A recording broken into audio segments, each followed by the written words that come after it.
เอายังอีกโอ้โจมันยังอีกโอ้โจเอาหยุดสันวันเกิดเด้อเพื่อนเลิฟสุขสันต์วันเกิดเด้อบ่เจ็บเด้อมีสุขภาพแข็งแรงเด้อพี่น้องเด้อเย้สุขภาพแข็งแรงเด้อมาโจมากินกัน ได้แล้วบ่หลบบ่ยังได้แล้วเดี๋ยวพี่น้องเลยเย้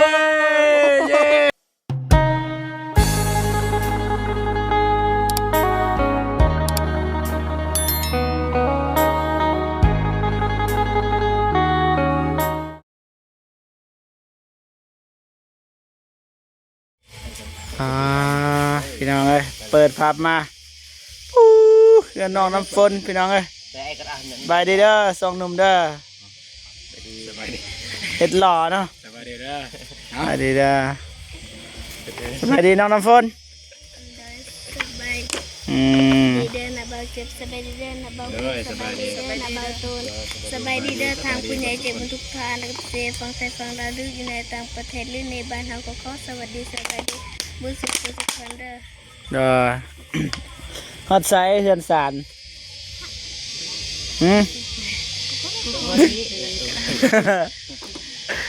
หยุดเลยป่ะหยุดบ่มีงบพี่น้องเลย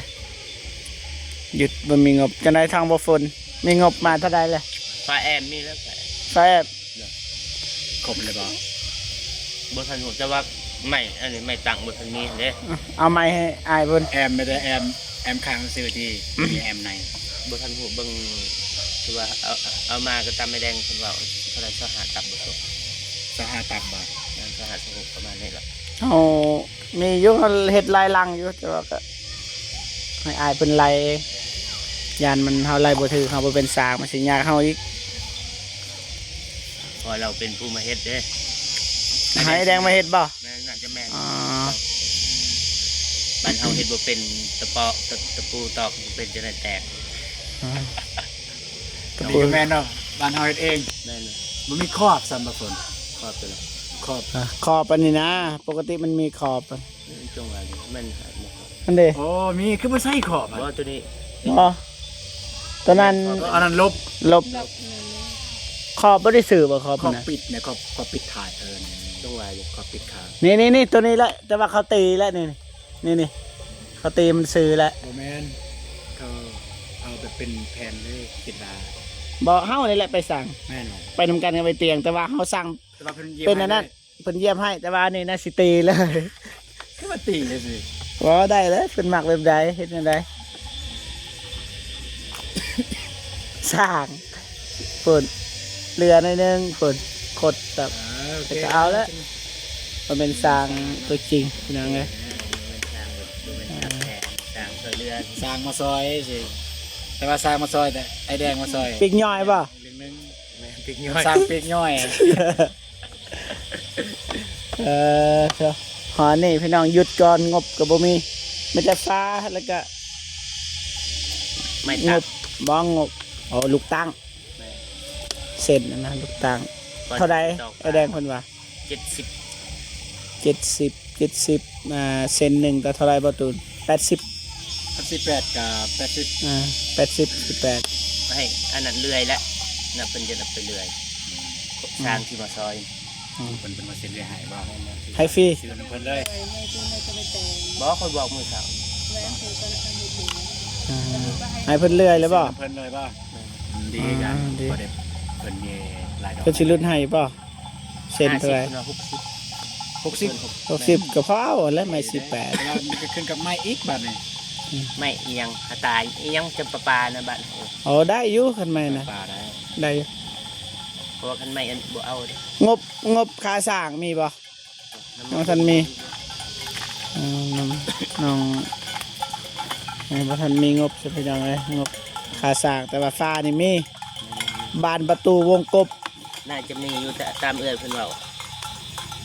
ผู้ใดไปพรหรือว่าพี่พรผู้ใดพร ไอพร แม่บ่ทุนได้ถูก โอ้ย ต้นหัว โดนเพิ่นใจสปอร์ตนะ อืม เวลาเพิ่นซอยเพิ่นบ่ปาดนะถ้ามันบ่มีเพิ่นก็เบิ่งอะนะ จะเฮาบ่ทันถูกเลยเอื้อยเพิ่นเอื้อยบ่ บ่พ้นเอิ้นถนัดเอิ้น เออ เอื้อยเพิ่นก็บ่ได้ แม่น อายุก็บ่ได้หลายประมาณอายุน้อง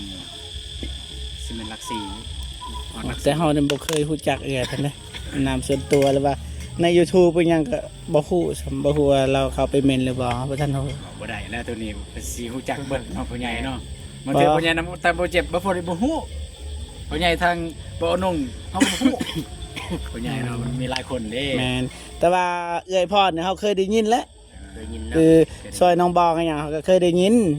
แต่ว่าเขาเบิ่งในคลิปหนึ่งนะตอนลมสายนะสิแม่นเอ้ยพรแต่ว่าเขาเบิ่งบ่จบประมาณ1 นาทีเขาเบิ่งเขาก็บ่ค่อยมีเวลาเบิ่งแล้วเขาก็ลืมเอื้อยเพิ่นเลยแล้วก็บ่ฮู้ได้ยินข่าวว่าเอ้ยพรนั่นนะประมาณนั้นไม่แต่เอ้ยพรมาซอยนี่ ไอ้พ่นแล้วก็แม่ แม่ตามบ่ฟนหูนอกนั้นก่อนๆก็หลายคนอยู่เนาะ หลาย ซื้อที่ซื้อหยัง แต่อาย แต่ก่อน อันนั้นแหละยังไง ไอคอน ไอคอนนั่นเริ่มต้นนี่บ่แม่นไอคอน จังหวะได้ซื้อที่ไอคอน ซื้อที่นี่มันไอคอนแต่ว่างบแรกนี่มันนำไอเตียงอะนะ อืม ตัว6 ล้านบ่แล้วพาล้า แม่ น น ชื่อแล้วก็นั่น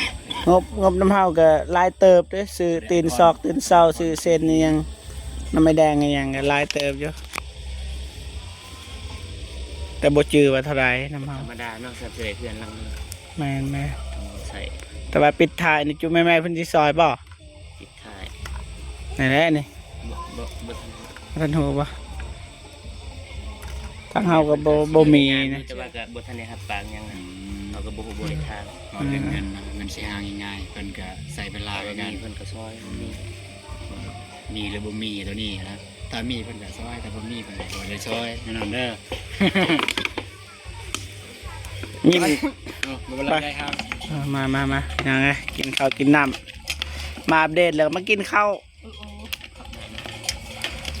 วันนี้ต่อมาปนเลี้ยงปลาวะเนี่ย โอ้ยจะได้บกเลย แบบดัง จะลืมเลย ได้มา บ่ มาไปน้องเลยอ่ะบ้างเลยเวลาคอยนั่งบ้างไหมนั่งตังมันวะ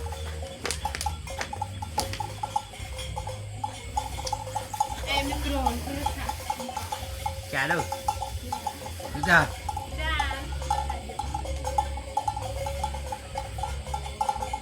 ตัวนี้ได้แซ่บกินก่อนนั่นน่ะ แค่มันจะได้เป็นปีใหญ่หมดนะจะมีปีกินมื้อนี้จะมีปีน้องง่ายๆนะแบบ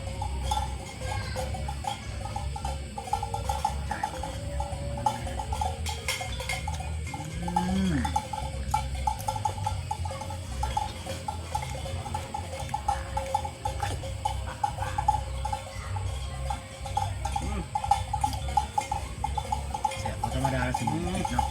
เอ๊ะสมุนโอกิธรรมดาเนาะฮะมาสมุนแม่ว่ะ กิน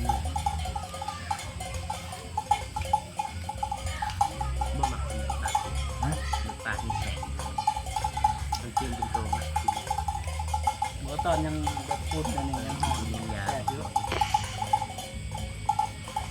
กินข้าวอย่างทุกคน แบบไม่ใช่นะที่กิน เบิร์ดกินตื่นสวย มันช่วยและตื่นแรงนะ ตื่นตอนเที่ยงไม่ไปตอนเที่ยงบ้านเพิ่นเฮ้ยตอนไอ้เกียงเราออกเอาเดินทางเพราะว่าออกเลยเพราะว่าเรากำลังตื่นอยากให้อ่าน ที่ยังควร แม่นจะนัดกลับ ตอนนี้เรากลับมาแล้วเราจะเดินทางกลับจังหวัดไปสวรรค์เลย วันนี้ได้ถึง บางคนเคยไปเจอวะเปลี่ยนไปเจอนะ ไปเจอไปหา วันนี้เวลาแบบ ตอนเรามา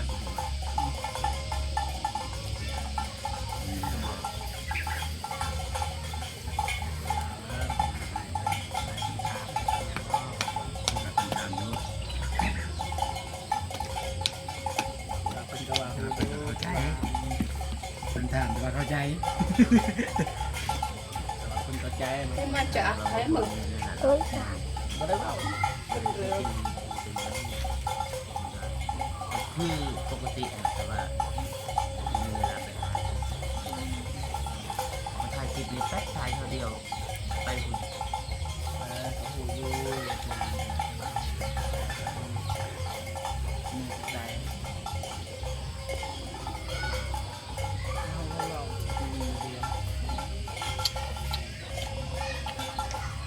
ว่าในน้ำมูคูเลย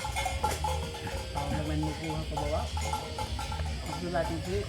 ๆวันหนึ่งบนมาที่เฮารวยได้แล้วก็วันหนึ่งบนมาที่เฮาสุขได้เฮาจะเสียสละเฮาจะเสีย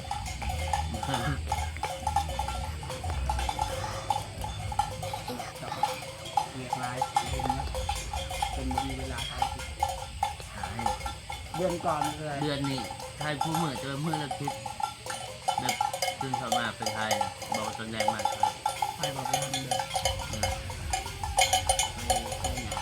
หมือนไหน ไม่ได้แล้วว่ะ แต่ต้องดู ขอโทษอยู่เมื่อคืนคืนวันคนขอโทษเป็นกว่าตามหาย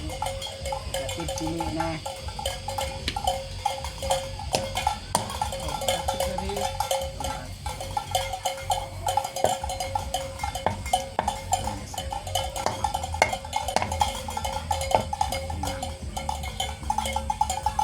ธรรมชาติอย่างนี้นี่อะไร มันจะบอกเจ็บ ธรรมชาติ แล้วอ่ะก็ใส่กล่าวผู้มือเดือด ได้จานจากเรื่อง นี่ก็ ไม่ต้องเป็นของประมาณไปก่อนแล้วแต่ มันก็คือไปจำกันไปจำกันนั่น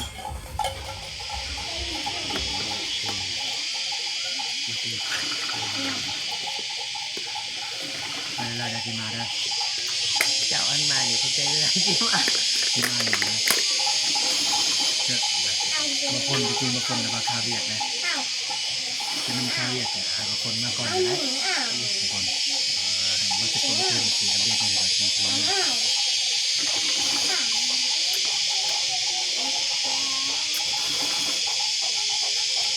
ทีนี้นั่นแหละหลดดิน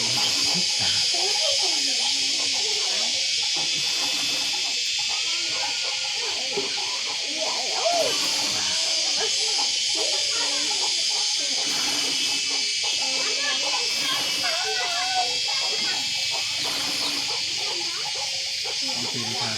เราเคยเป็นสื่อเราเป็นไปอัดในของเดมอนเป็นตอน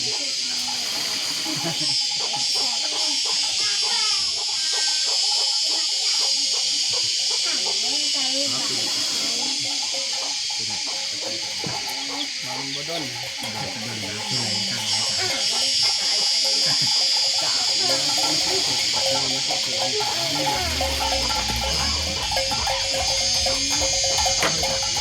ไม่อยากมีสุขเลยอยาก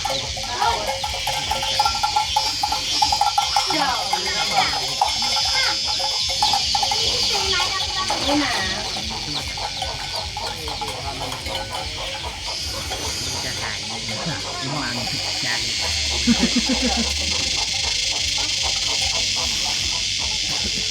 แว้แล้วจักเท่ากับหมดแว้แล้วจักเท่าติดก็แบ่งเอามาคุยนะมัวมันนี่แค่กระต่าย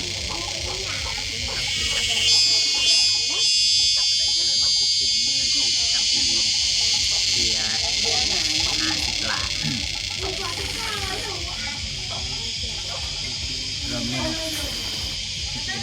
เลมอนนะเลมอนนะ กันมาเป็นต่อกันมาแบบ มันรู้หน่อยก็มีไว้เลยฮะมีไว้เลย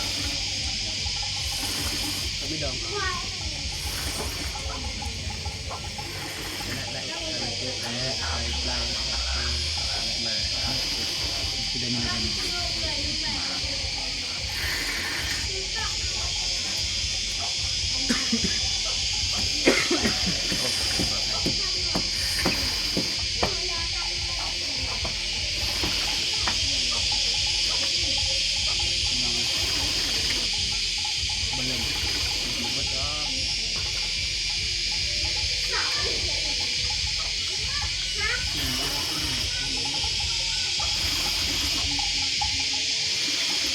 จำการสมจำ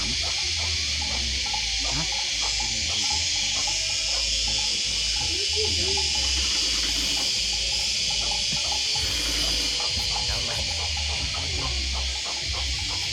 มาว่าจะนะบางเกลือใช่ครับหยุดคนบ้ามันมาติดน้ำดำเนาะติดความไม่ต้องเอาไปเก่า กินข้าวเรียบร้อยพี่น้องบรรยากาศยามแรงพี่น้องเอ้ยฝุ่นบตูนเก็บพุ่นละเลาะ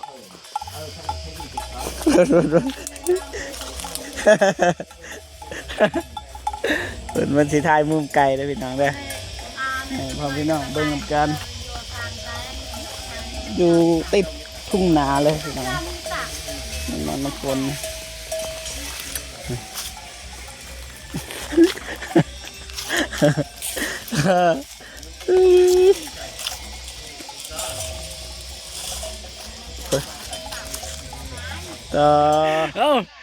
ยังอีก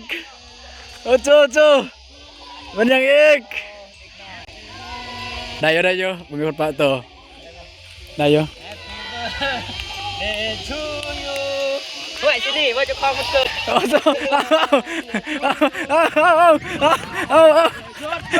หยุดเฮ็ดหอดบัดละ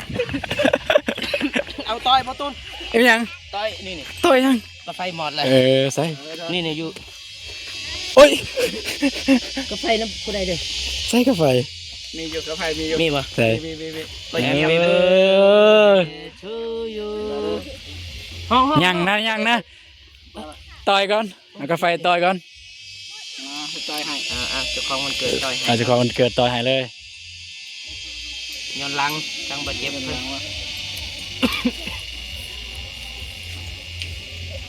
เมื่อนั้นก็ไปนุ่มกันเด้แมนว่า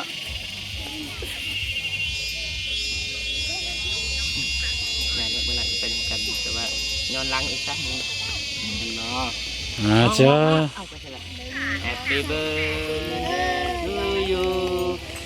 Happy birthday เอ้าเดี๋ยวจับกองก่อน จับ เดี๋ยวสิจับเดี๋ยว Happy birthday เราได้เขียนสื่อใช่ป่ะ เขียน Happy birthday to you สุขสันต์วันเกิดเด้อเพื่อนเลิฟ สุขสันต์วันเกิดเด้อบ่เจ็บเด้อมีสุขภาพแข็งแรงเด้อย้อนหลังนะย้อนหลัง ปากก่อน ไปเลยป่ะ จับเลยนะก่อนจะอธิษฐาน ทานก่อน ปิ่นนี่ใส่ อีกอย่างเด้ อธิษฐาน มาละ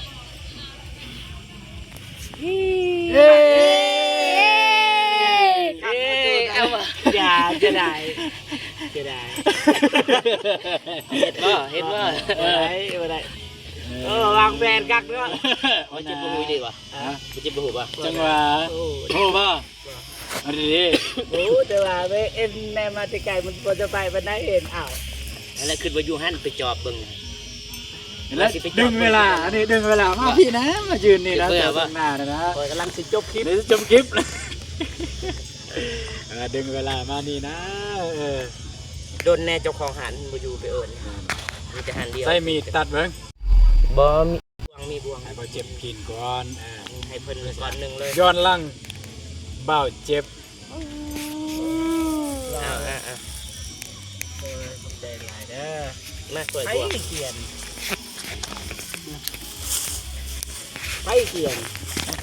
เราปุ่มตัวนี้บางคนเขียนเองเพราะว่า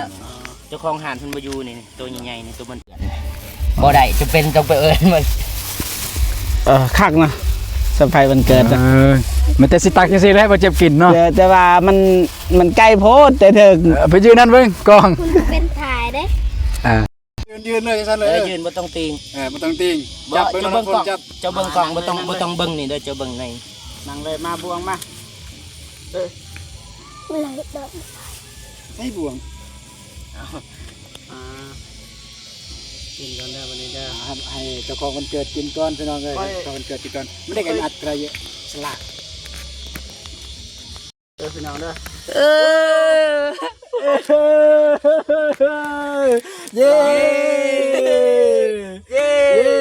สุขภาพแข็งแรงเด้อมาโจมากินกันได้แล้วบ่ลุกบ่ยัง ได้แล้ว เดี๋ยวพี่น้องเลย เย้เย้ยังมันยัง น้ำ โอ้น้ำจะกินด้วยเลยบ่หมูคูสิเป็นยังดอก จะกินแล้วมัน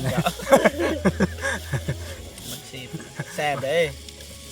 วางแผนกันว่า มันนะไม่ได้วางอย่างนะ ไปเบิ่งในคลิปเอาเนาะ มันก็มีในคลิปเจ้าก็มี เลยในคลิป บ่เจ็บ กินตัวนี้เลยตัวนี้ให้เด็กน้อยกินแทนครับให้มีความสุขในลายเด้อให้ผ่านพ้นทุกวิกฤตทุกปัญหาเรื่องเลวร้ายที่ผ่านมาก็ให้ลืมมันไป แล้วก็ให้มันผ่านไปด้วยดี แมนให้มันผ่านไปด้วยดี เดิ เล นไป ย สู้ต่อไป คือสว่าเจ้าของเกิดใหม่แล้วซั่นซะ ร่ำรวยซะอนาคตแต่นี่ต่อไป สิ่งที่ผ่านมาก็คิดสว่าซาดก่อนเลยบ่มีคำสิเว้าได้บ่มีคำสั่งสอนในหยังนะ นี่บ้า เฮ้ย หนูพูดแบบนี้ ลำให้รวยเลย โพดมืบอยู่พุ่นไก่โพด ไก่โพดมือกองเขา มือก่อนก็กินเผ็ดจนมาจำนี่ได้ ตี เบิ่งกล้อง ต้องดราม่าเด้อพี่น้องเอ้ยมือกล้องเบาเจ็บเล็กน้อยจับพี่น้อง บางคนก็สั่นติ่งอยู่แถวพุ่นแห้งแรง ให้ผู้หนึ่งนี่จับกองบอฝน เข้าโถ ปะเลิศปะเลิศ ไปเบิ่งในประตูมันหมอดนะมัน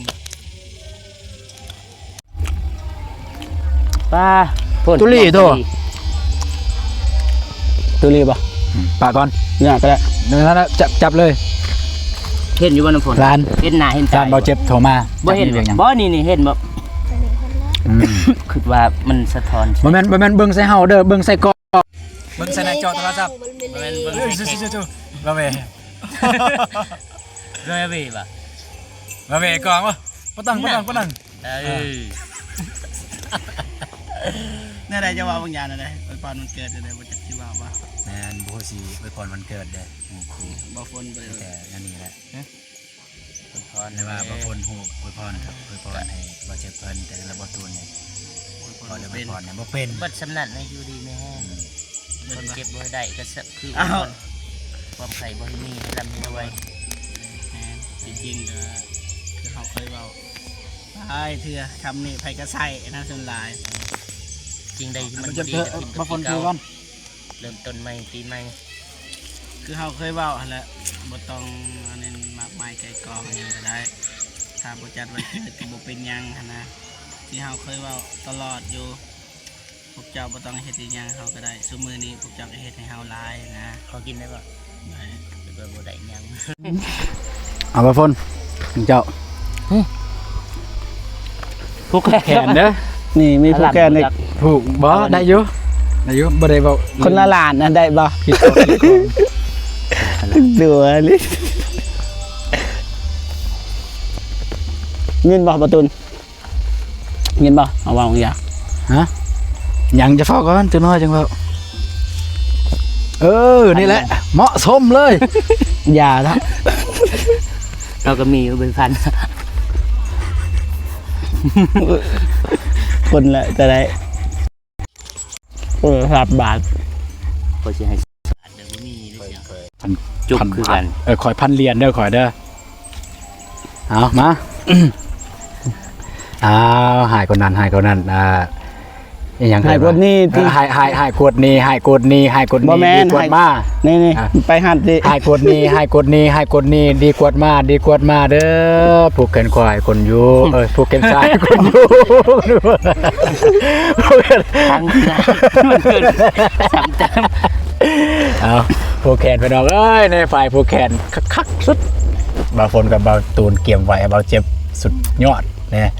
บ่ต้องเอาออกเด้อให้มันเหี่ยเองเด้อให้มันออกเองเด้อ ปีหนึงพุ่นน่ะ ปีหนึงเลยให้มันแห้งตายเลยตัวนี้บาฝนอีก ขอไฟเด้อสีเบิ่งมันบ่เหมาะบ่สมนะครับอันนี้ บ่เติมมันบ่สมแต่ว่าก็สำหรับบาตูนคิดว่าเฮาก็เป็นสีสันซะสำหรับของเฮา เนาะอยู่กับ แม่นเฮาอยู่กับธรรมชาติ ถ้ากับคนอื่นเขาก็จะบ่กล้าเฮ็ดแบบนี้ แต่ว่ากับคนเฮาเอง มาเจ็บ หายคนนี้เด้อดีกว่าเขา1 2 3 4 6ตกลงไปสิ่งที่มันบ่ดีให้ตกลงไปคนเจ็บบ่ให้ไหลเด้อความไผบ่มีให้ร่ำให้รวยนั่นแหละคือบ่ฝนก็ได้เว้าบางอย่างนี่ก็ได้มันบ่ดีสิ่งที่มันบ่ดีคือว่ามันบ่ดีก็ให้มันตกกับปีเก่าแล้วก็ปีใหม่นี้ก็ขอให้มีแต่สิ่งใหม่ๆเข้ามามีแต่สิ่งดีๆ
ให้มือคือให้มือคือโอเค ไปจบคลิปให้นะเอาบ่สิจบคลิป จบเองเลย จังได๋ก็คนอินเบิดก็กราบขอบอกขอบใจทั้งสองทานอาหารลาวใต้พี่น้องเอ้ยแล้วก็ขอบอกขอบใจ FC ทุกท่านที่เข้ามาให้กำลังใจทีมงานตลอดมาแล้วก็บ่ทิมบ่ปะพี่น้องนะจังได๋ก็ขอให้พ่อพี่น้องหรือว่าผู้ใหญ่ใจบุญทุกท่านนะพิเศษสุดก็คือทางบ่ตูนแล้วก็บ่ฝนนะจังได๋ก็ขอให้ทางบ่ตูนบ่ฝนแล้วก็ FC ทุกท่านนะจงมีแต่ความสุขสุขภาพแข็งแรงขอให้อยู่มันคนยืนเนาะไปที่ใดก็ขอให้ปลอดภัยเบิดสุขทุกคนสาธุ สาธุ เจอกันคลิปหน้าพี่น้องสำหรับคลิปนี้ไปก่อนเด้อพี่น้องเด้อไปบ๊ายบายพี่น้อง บาย เจ็ดเด้อไหนบ่เอา